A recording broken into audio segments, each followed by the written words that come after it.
જીવન શું છે ને સમજ્યા છે.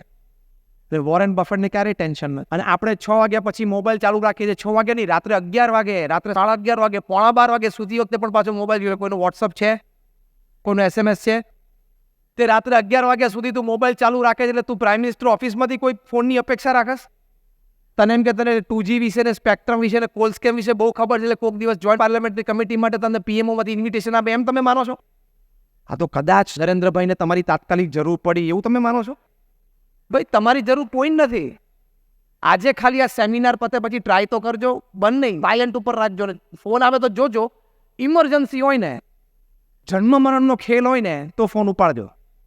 બાકી રિંગ જવા દેજો, ભલે મિસ કોલમાં જાય. તમે જુઓ તો ખરા, કાલ સવારે ભારતના પ્રધાનમંત્રી કે ભારતના રાષ્ટ્રપતિ કે સુપ્રીમ કોર્ટના જજ કે મુખ્યમંત્રી કે કોઈ મિનિસ્ટર કે કોઈ મોટી વ્યક્તિ તમારી પરવાનગી વગર, તમને જણાવ્યા વગર રાજીનામું આપે છે કે નહીં? તમને એમ છે કે કદાચ એ લોકોને કંઈ મોટો નિર્ણય લેવો અને મારી જરૂર પડી એટલે હું 12 વાગે ફોન ચાલુ રાખું છું?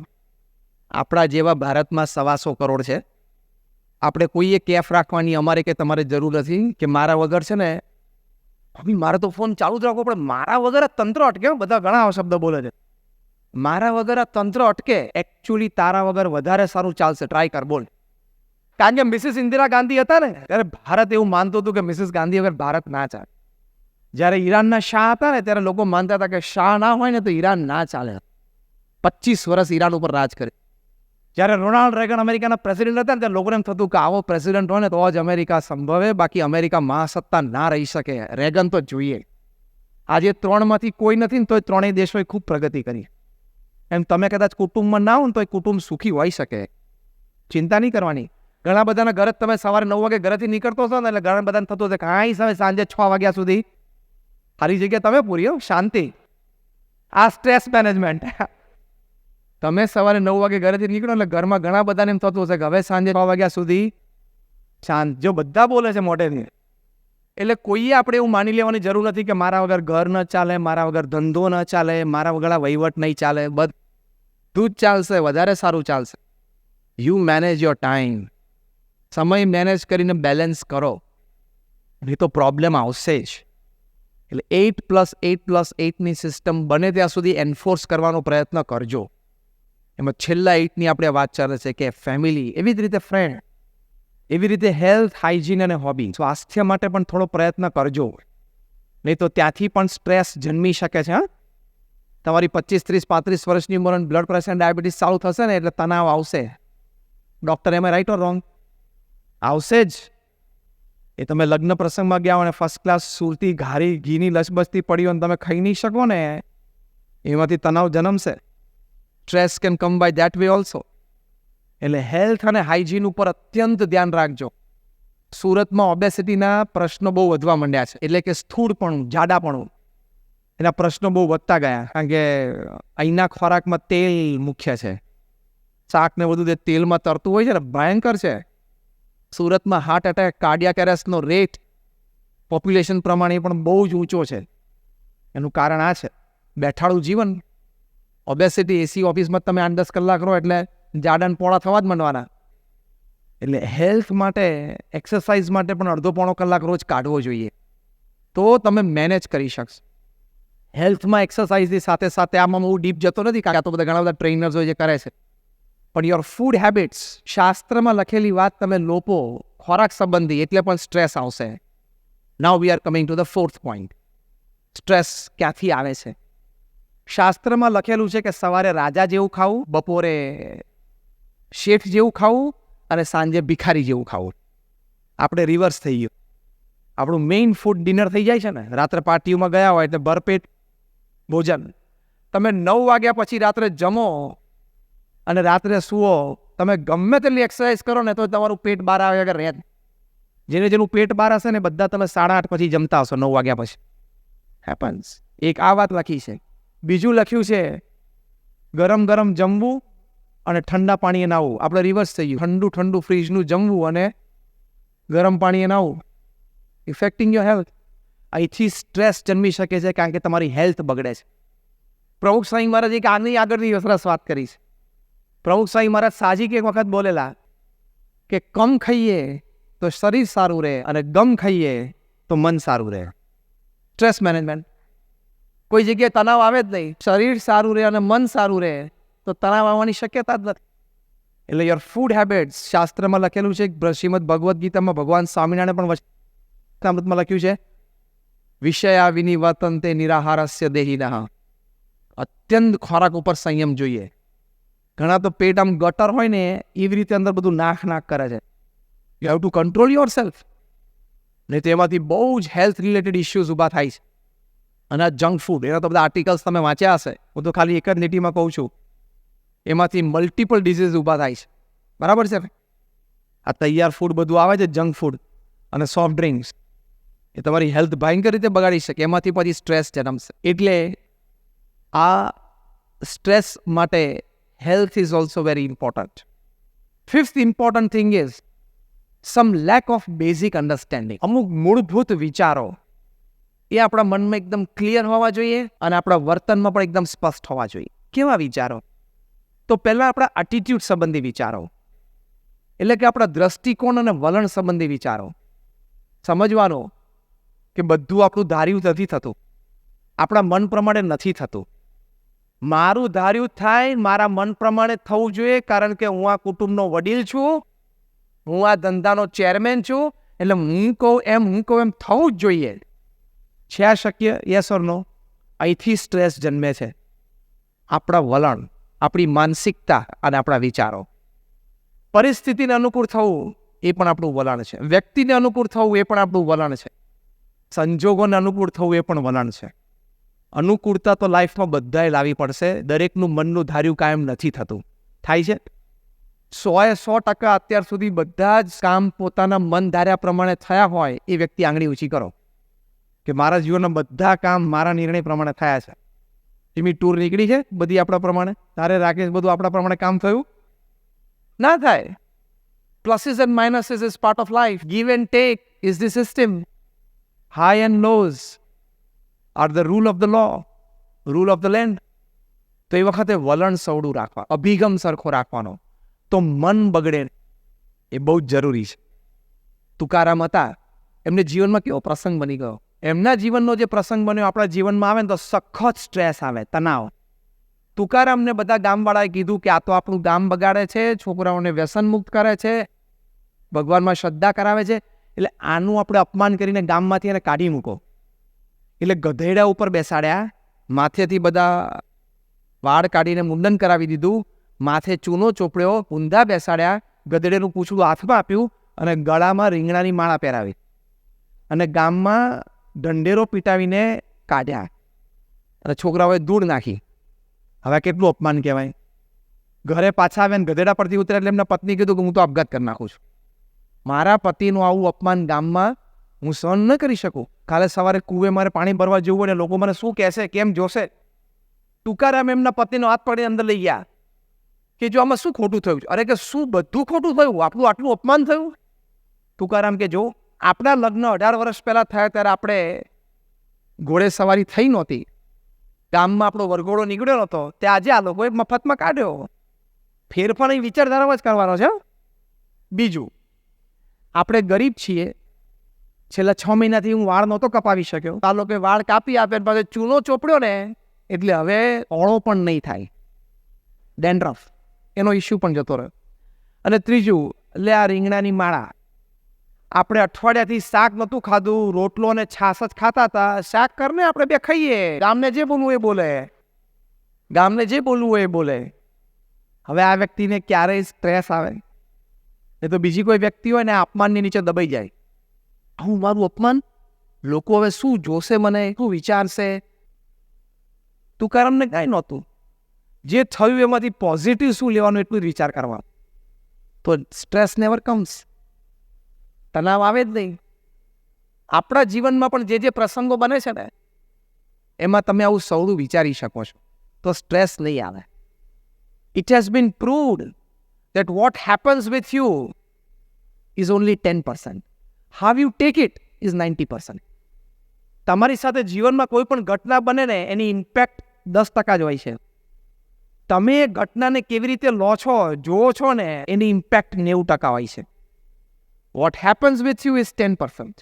How you take it is 90%. પ્રમુખ સ્વામી મહારાજ એમના જેટલા સન્માનો થયા છે ને, દુનિયાની મોટી મોટી પાર્લામેન્ટ, કેન્યા કે બ્રિટિશ પાર્લામેન્ટમાં સ્ટેન્ડિંગ ઓવેશન સાથે પ્રમુખ સ્વામી મહારાજના સન્માન થયા છે.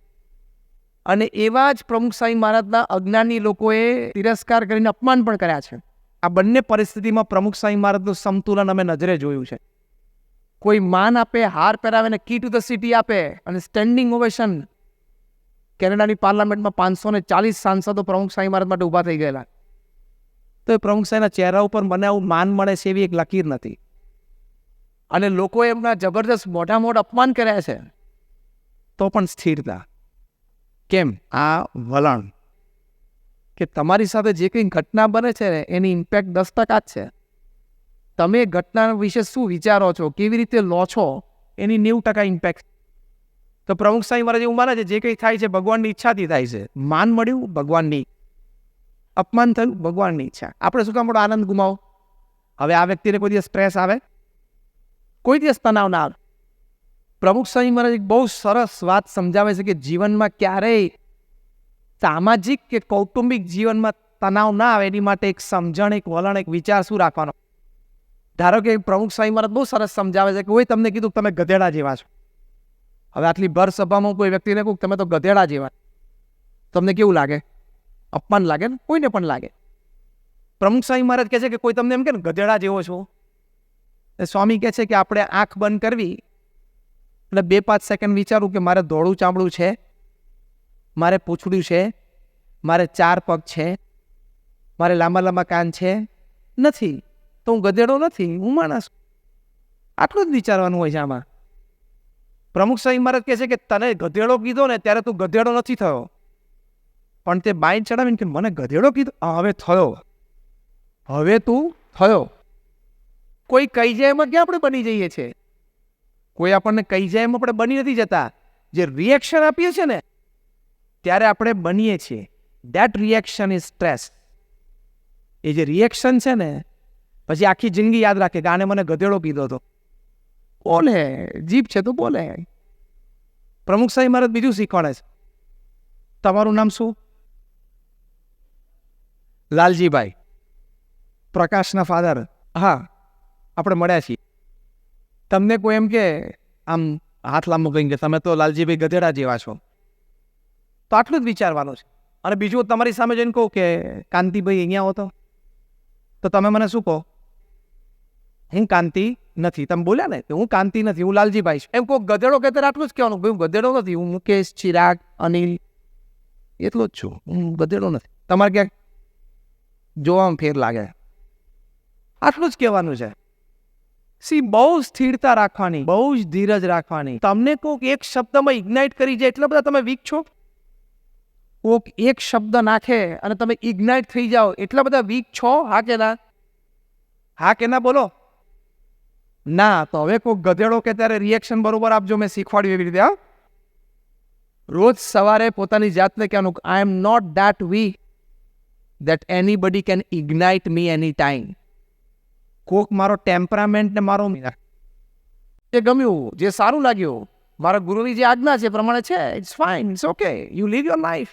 તમે તમારી લાઈફ પરફેક્ટ એટીટ્યુડથી જીવતા હો ને તો કોઈ તમને ડિસ્ટર્બ નહીં કરી શકે. એટલે પછી તમે શું કામ સ્ટ્રેસમાં આવી જાઓ?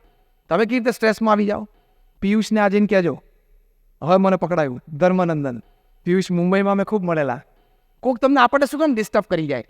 The moment you get disturbed, you are a very weak person. Swami Vivekananda કહેતા કે if you want to check how strong you are, check the number of times you get disturbed in a day.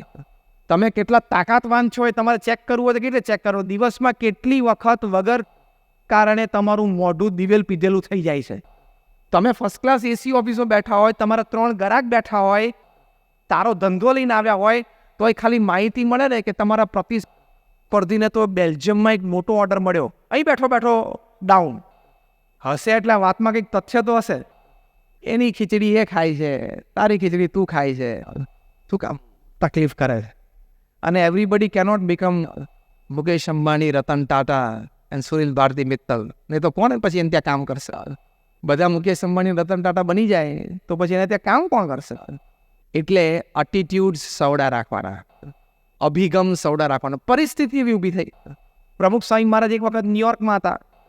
એમની જે room મુલાકાત room બહુ નાની છે ત્યાં, કારણ કે જૂનું 70ની સાલનું બાંધકામ હતું. કોઈએ પ્રમુખ સ્વામી મહારાજને કહ્યું કે આ રૂમ બહુ નાની છે. પ્રમુખ સ્વામી મહારાજ સ્પોન્ટેનિયસ બોલ્યા, નાની હોય ને તો સારું, પાવર ઓછો બળે, એસી ઓછું બળે. એક જ અઠવાડિયા પછી પ્રમુખ સ્વામી મહારાજ ટોરન્ટોમાં હતા, ત્યાં નવું બાંધકામ થયેલું, રૂમ મોટી હતી. એ જ વ્યક્તિએ કીધું કે બાપા આ રૂમ આવડી મોટી જોઈએ. સ્વામી કે આ રૂમ મોટી હોય ને તો વધારે હરિભક્તો આવી શકે ને આપણે મળી શકે, રૂમ મોટી જોઈએ. રૂમ નાની હતી ત્યારે પણ સવડું પડ્યું, રૂમ મોટી થઈ ત્યારે પણ સવડું પડ્યું. આપણે રિવર્સ થઈ જાય છે ને એટલે સ્ટ્રેસ આવે છે. નાની રૂમમાં બેઠા હોય ત્યારે મોટી જોઈએ, અને મોટી રૂમ હોય ત્યારે કે વાળતો નથી ને કચરો નથી વાળતો ને પડ્યું છે ને સાપ નતો, નાની હોય સારું. જે વખતે જે પરિસ્થિતિ થઈ એ પરિસ્થિતિને તમે જો ધારો ને તો તમારે એડવાન્ટેજ માટે ઉપયોગ કરી શકો. ટોપ મેનેજમેન્ટ ગુરુઝ, ફોર્ચ્યુન 500 કંપનીઝના સીઈઓને આ શીખવાડે છે. જે 10,000, 25,000, 50,000 કરોડના વહીવટ કરે છે ને એ બધાને આ શીખવાડે છે. Ken Blanchard, Jim Collins.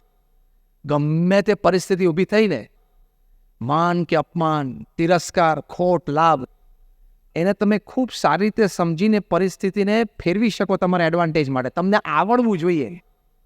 બધું લખાણ ઉપર છે, રજૂઆત, દલીલ, બધું વકીલો કહે છે ને બધું લખાણ ઉપર છે. શબ્દ કયા વાપર્યા, એક શબ્દ ઉપર રમત આમ થઈ જાય અને એક શબ્દ ઉપર રમત આમ થઈ જાય. એમ કોઈ ગધેડો કહેતો હોય આપણે આટલું જ વલણ રાખવાનું. એટલે that is very very helpful. એટલે આ વલણ, અભિગમ. પ્રમુખ સ્વામી મહારાજ ઘણા વર્ષો પહેલાં ફાર્ગો ગાડીમાં વિચરણ કરતા હતા. એક વખત એવું બન્યું કે કંઈક 4-6 મહિનાના ગાળામાં 3 એક્સિડન્ટ થયા. એટલે કોઈએ કીધું પ્રમુખ સ્વામીને કે આ ગાડી બહુ અપશુકનિયાળ છે, કાઢી રાખવી જોઈએ. 6 મહિનામાં 3 એક્સિડન્ટ થયા. પ્રમુખ સ્વામી કે શુકનિયાળ કહેવાય, 3 થયા તોય કોઈ મર્યું નથી. અભિગમ, પોઝિટિવ એટીટ્યુડ. આને ક્યાં સ્ટ્રેસ આવે? આવી વ્યક્તિને આવા વિચારધારા હોય ને તેને સ્ટ્રેસ આવે, કોઈ દિવસ એને તણાવ આવે. એટલે અભિગમ અને વલણ પણ હંમેશા સવડા રાખવા. નોટ બીકોઝ કે you have to keep it, because there is always some positivity in the worst negative situation. ગમે તેવી નેગેટિવ સિચ્યુએશન લાઈફમાં ઊભી થાય ને એમાં પણ કંઈક તો સારું છે. પિક અપ દેટ, તો બાકીનું સારું થઈ જાય. આખો રૂમાલ ગંદો હોય પણ છતાં આપણે ઉપાડવો જ પડે હોય તો આપણે કઈ જગ્યાએથી ઉપાડીએ છીએ? કપડું કે જ્યાં થોડુંક ચોખ્ખું દેખાય ત્યાંથી એ ઉપાડી રાખવું, કપડું ઉપડી જાય છે ને. એ પરિસ્થિતિમાં જ એ અભિગમ એ રાખવો ખૂબ જરૂરી છે. અને એક છેલ્લો અભિગમ, ફેમિલી, ફ્રેન્ડ્સ એન્ડ ફેથ. ભગવાનમાં શ્રદ્ધા. ભગવાનમાં શ્રદ્ધા હશે એટલે ભગવાનના કરતાપણામાં શ્રદ્ધા. ભગવાનમાં શ્રદ્ધા એટલે ખાલી આપણે પ્રાર્થના કરીએ છીએ એવું નહીં. હા, ભગવાનમાં શ્રદ્ધા એટલે ભગવાનના કરતાપણામાં. મારા ધંધામાં કરોડો રૂપિયાની કરોડ લાભ થયો તો પણ ભગવાનના આશીર્વાદ, અને કદાચ ખોટ ગઈ તો પણ ભગવાનની ઈચ્છા. તો સ્થિરતા રહેશે, તો તણાવ નહીં આવે, સ્ટ્રેસ નહીં જન્મે. જ્યારે 2001માં ભુજમાં ભૂકંપ આવ્યો ને ત્યારે ઘણી બધી સ્વિસ ને ઇન્ટરનેશનલ ટીમ્સ, બધી રેસ્ક્યુ ટીમ્સ કચ્છમાં આવેલી. એમાં ઇઝરાયલની ટીમ હતી, મિસ્ટર શોલોમ એના હેડ હતા. એ મિસ્ટર શોલોમ બધી જગ્યાએ ફર્યા. પછી એક વસ્તુ એમને માર્ક કરી કે આ કચ્છમાં ભુજમાં આટલો ભૂકંપ આવ્યો, ઘણા બધા લોકો મૃત્યુ પામ્યા, પણ એક વસ્તુ મેં જોઈ કે લોકોના ચહેરા ઉપર બરાબર દુઃખ હતું પણ સ્થિરતા હતી. અને ઘણા બધાને મળ્યો કે તમારે, તો કે મારા 4 કુટુંબીજનો આ ઘર નીચે દબાઈ ગયા છે, હવે જ્યારે આર્મીના જવાન કે રેસ્ક્યુ ટીમ આવીને બધું ખસેડે ત્યારે અંદરથી એના ડેડ બોડી નીકળશે. આવી પરિસ્થિતિમાં લોકોએ દિવસો કાઢ્યા છે. એવા લોકોને મિસ્ટર શોલોમ મળ્યા કે એમણે અમને સંતોને વાત કરી હતી કે લોકોને દુઃખ તો હતું, થાય કોઈ પણ વ્યક્તિને, પણ સ્થિરતા બહુ હતી. લોકો એમ જ બોલતા હતા કે હશે હવે કુદરતની ઈચ્છા, બીજું શું. મિસ્ટર શોલોમ બોલ્યા, આ જ ઘટના જો કોઈ પશ્ચિમના દેશમાં થાય તો જેટલા મર્યા છે ને એનાથી અડધા તો લગભગ આપઘાત કરીને મરી જાય કે હવે મારા કુટુંબીજન બધા મરી ગયા, મારે જીવવાનું શું કામ છે. અને આપણે ત્યાં તો એવા પ્રસંગો હતા કે એના 4, 5 કુટુંબીજનો ઘર નીચે દબાઈ ગયા હોય ને છતાં એ વ્યક્તિ કોઈક જગ્યાએ કાઉન્ટર ઉપર ઊભા રહીને ફૂડ સર્વ કરવાનું ચાલુ કરે, કોઈક જગ્યાએ સેવામાં જોડાઈ જાય કે હવે જે થવાનું તે થયું પણ હવે જે બચ્યું છે તો રહીએ. આ મેન્ટાલિટી જ વેસ્ટમાં નથી, એવું મિસ્ટર શોલોમે કહ્યું. ભગવાનમાં શ્રદ્ધાથી જીવનમાં કપરી પરિસ્થિતિ સહજતાથી ઓળંગી શકાય છે. એ પણ હજારો પ્રસંગ હોય, એના પણ હજારો પ્રસંગ છે. એટલે ભગવાનમાં શ્રદ્ધા. થોમસ અલ્વા એડિસન હતા જેણે આપણને આ લાઇટ આપી. 10,000થી પણ વધારે પ્રયોગો કરેલા, એના રેકોર્ડ્સ બધા મેન્ટેન કરતા હતા. એક દિવસ રાત્રે આગ લાગી ગઈ. એડિસન ઇન્ડસ્ટ્રીઝ આખી આગમાં ખાખ થઈ ગઈ. સવારે કોઈ એમના પાડોશી કીધું કે સર, તમારી આખી ફેક્ટરી બળીને ખાખ થઈ ગઈ. એડિસન બ્રશ કરતા હતા, એમ એના નાના દીકરાને કે ચલ, જઈને ત્યાં જોયું તો બધો રાખનો ઢગલો થઈ ગયેલો. એના નાના દીકરાને કીધું એડિસને કે જ્યારે તારા મમ્મીને બોલી લાવ, તારી મમ્મી આટલી બધી એશ રાખ સાથે નહીં જોઈ હોય, એ પણ એક ઢગલો જોઈ લે. કેટલી સ્થિરતા હશે માણસ. એમને પત્નીએ જોયું કે આપણે આખી ફેક્ટરી બળી ગઈ, એ તો ત્યાં જ હાર્ટ એટેક આવવા જેવું થઈ ગયું પરિસ્થિતિ. એડિસને એમને પકડી રાખ્યા અને એડિસન શું બોલ્યા આકાશમાં જોઈને? Thank God, all my mistakes have burned up. ભગવાન તમારો આભાર, મારી બધી ભૂલો બળી ગઈ. I will start afresh from tomorrow. કાલે સવારે હું ફરી વખત શરૂ કરીશ. હવે ભૂલો નહોતી, પણ પ્રયોગો બધા પદ્ધતિસર એક એક સ્ટેપ આગળ કરેલા હતા. ભાઈ આ પ્રયોગ કર્યો, એમાં આ એક ખોટ આવી, તો હવે આ સુધારો કરીએ પ્રયોગમાં. હજી રિઝલ્ટ નથી મળતું તો આ, એટલે R&D હતું આખું R&Dનો રેકોર્ડ હતો. પણ બળી ગયું ત્યારે શું બોલ્યા? ભૂલો હતી, બળી ગઈ. બીજા દિવસથી ફરી વખત કામ ચાલુ કરી દીધું. અને આપણે અહીંયા બેઠા છીએ, આ લાઇટ, પ્રકાશ, એ એડિસનની ગિફ્ટ છે આપણને. કેટલી સ્થિરતા કહેવાય. અને આપણે ખિસ્સામાંથી 50ની નોટ પડી ગઈ કે પડી ગઈ 5 મિનિટ કાઢ નાખે. હવે જો ગઈ તો છે જ. અમુક વસ્તુ જીવનમાં સ્વીકારી લેવાની, એટલે સ્ટ્રેસ ના આવે કોઈ દિવસ. ભગવાનમાં શ્રદ્ધા હોય ને એને કોઈ દિવસ સ્ટ્રેસ આવ્યો. થોમસ અલ્વા એડિસનને ના આવ્યો, મીરાબાઈ તુકારામ નરસિંહ મહેતાને ના આવ્યો. તો એ ભગવાનમાં શ્રદ્ધા બહુ જ ઇમ્પોર્ટન્ટ વસ્તુ છે. એની માટે નિત્ય પ્રાર્થના કરવી. હવે આ પણ તમને એમ લાગશે કે સાધુ છું એટલે રોજ ભગવાનને પ્રાર્થનાની વાત કરું છું. હું તમને 100 મહાન વૈજ્ઞાનિકોના નામ આપું. Thomas Alva Edison, sir Isaac Newton, Archimedes, Albert Einstein. આ દુનિયાના પ્રથમ 100 વૈજ્ઞાનિકો રોજ પ્રાર્થના કરતા હતા. મૂર્ખ હતા? ફોર્ચ્યુન 500 કંપનીઝના CEOsને ટ્રેન કરનારા બધા મેનેજમેન્ટ ગુરુ, જે 1 મિનિટ બોલવાને 1 લાખ રૂપિયા લે, એટલે કે 1 કલાક બોલવાને $1 લાખ ચાર્જ કરે છે. એ પણ એમના સેમિનાર્સમાં રોજ ભગવાનને પ્રાર્થના કરવાનું શીખવાડે છે. તો શું એ બધા મૂર્ખ છે? એને સાંભળનારા મૂર્ખ છે? એટલે ભગવાનમાં શ્રદ્ધા. અને તમે આંખ ખુલ્લી રાખીને જુઓ ને તો પણ ભગવાનના કર્તૃત્વ શક્તિને ભગવાનમાં શ્રદ્ધા મનાય. એકવાર સેમિનારમાં હું વાત કરતો ત્યારે મને કોઈ પૂછ્યું કે તમે ભગવાનની વાત કરો, તમે ભગવાનને જોયા છે? મેં કહ્યું હા જોયા છે. Confidently I said yes, I have seen God. તો કે હા. મેં કહ્યું એવરી ડે 24/7 365 જોઉં જ છું. તો કે અમને દેખાડી શકો? મેં કહ્યું હા. તો મને કે ક્યારે? મેં કહ્યું હમણાં. બોલો, હીર થઈ ગયા બધા. Can you show us God? I said yes. When? I said now, અત્યારે. રોજ આપણે સૂર્યને જોઈએ છે ને, શાસ્ત્રમાં સૂર્યને દેવ કયા છે. પણ ચાલો તમે શાસ્ત્રની વાત ના માનો, લેટ મી ટોક સાયન્સ. હું વિજ્ઞાનની વાત કરું. ભગવાનનું પહેલું લક્ષણ શું? Power, energy. એ ભગવાનની પહેલી શક્તિ છે ને. સૂર્યનું પાવરનું રિપ્લેસમેન્ટ છે? ધારો કે કોઈ કારણસર કાલ સવારે સૂર્ય એમ કે આજે આપણે નથી ઉગવું, ચલો, તો આ નાસાના બધા વૈજ્ઞાનિકો, યુરોપિયન સ્પેસ એજન્સીના વૈજ્ઞાનિકો, આપણા ઈસરોના બધા વૈજ્ઞાનિકો, પૃથ્વી ઉપર 5,000 વૈજ્ઞાનિકો ભેગા થાય. આસ્તિક હોય આસ્તિક ને નાસ્તિકના સરદાર હોય નાસ્તિક. પણ એ 5,000 વૈજ્ઞાનિકોની તાકાત છે કે સૂર્ય ના ઉગે તો અજવાળું પાથરી શકે પૃથ્વી ઉપર? યસ ઓર નો? પૃથ્વી ઉપર સળગાવા જેવી જેટલી વસ્તુ છે ને બધી સળગાવો. તેલના કુવા ને કાગળ ને કાપડ ને બધું. તો એ સવાર પડે? સવારે તો એ ઉગ્યા ને 9 કરોડ માઇલ દૂર છે, 13 લાખ કિલોમીટર દૂર છે, ત્યાંથી ઉગ્યા ને પછી જ સવાર પડે. એનું કોઈ રિપ્લેસમેન્ટ જ નથી. That is God, A power. આ સીધું દેખાય છે ને કે ભગવાન છે. ત્યાં સૂર્ય ઉપર હમણાં નાસાએ શોધ્યું. હું 10 મિનિટ વધારે લો તો ચિંતા નથી ને? બધાને જમવાનું છે પ્રેમથી, એટલે ચિંતા ના કરતા. આ તો શું પેલું પાછળ બધું ગોઠવા માંડ્યું, સુગંધ આવવા માંડે ને તો પાછો પ્રશ્ન. હમણાં નાસાએ શોધ્યું કે સૂર્યની સરફેસ ઉપરથી ગરમી અહીંયા આવે છે. તમે વિચાર કરો, 13 લાખ કિલોમીટર દૂરથી આટલી ગરમી ફેંકી શકે. સૂર્યની સપાટી ઉપર દર સેકન્ડે 60,000 કરોડ ટન હાઇડ્રોજન ગેસ હિલિયમમાં ફેરવાય છે.